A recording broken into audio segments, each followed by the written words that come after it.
इस लेक्चर में हम इक्वेशन ऑफ टेंजेंट और normal of to the circle discuss करेंगे। यानी हमारे पास इक्वेशन ऑफ सर्कल तो है, लेकिन हमारे पास इक्वेशन ऑफ टेंजेंट और इक्वेशन ऑफ नॉर्मल ये नहीं है। तो इस ये कि हम कैसे फाइंड करेंगे कौन सी इक्वेशंस होती हैं टेंजेंट की और नॉर्मल की। तो सबसे पहले हम कंसीडर करेंगे equation of circle. Equation of circle क्या होती है? X square plus y square plus 2gx plus 2fy plus c is equal to 0। ये हमारे पास होती है इक्वेशन ऑफ सर्कल। अब equation of tangent at point x1 y1। Equation of tangent क्या होती है?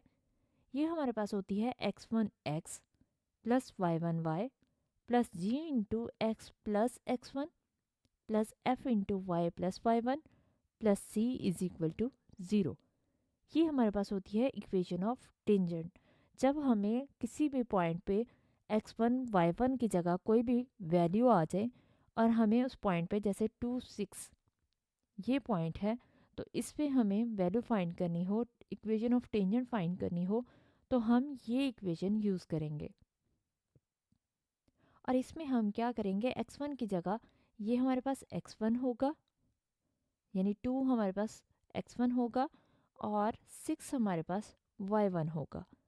तो हम सिंपल ये x1 और y1 की वैल्यूज़ इनकी प्लेस पे इसको लिखते जाएंगे, तो हमारे पास इसको सॉल्व करने के बाद इक्वेशन ऑफ टेंजेंट आ जाएगी।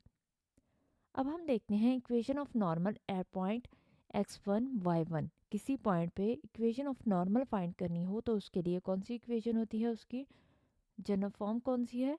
y minus y one into x one plus g is equal to x minus x one into y one plus F.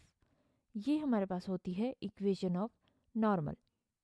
और इक्वेशन ऑफ नॉर्मल अगर किसी जगह पे इस तरह से लिखी हो, यानी y minus y one over x minus x one equal f one plus y one plus f over x one plus g, अगर इस फॉर्म में लिखी हो तो ये भी हमारे पास इक्वेशन ऑफ नॉर्मल ही है।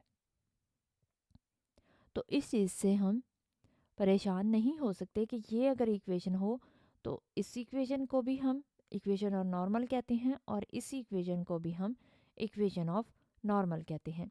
क्योंकि यहाँ पे देखें कि ये y minus y one multiply अगर करें एक्स वन प्लस जी से, क्योंकि ये मिड में साइन इक्वल है तो हम क्रॉस मल्टीप्लाई करें तो हमारे पास यही इक्वेशन आ जाती है, y minus y one into x one plus g और x minus x one into y one plus f. तो ये हमारे पास वही इक्वेशन आ जाती है। तो ये हमारे पास इक्वेशंस थी, इक्वेशन ऑफ टेंजेंट और equation of normal at point x1 y1।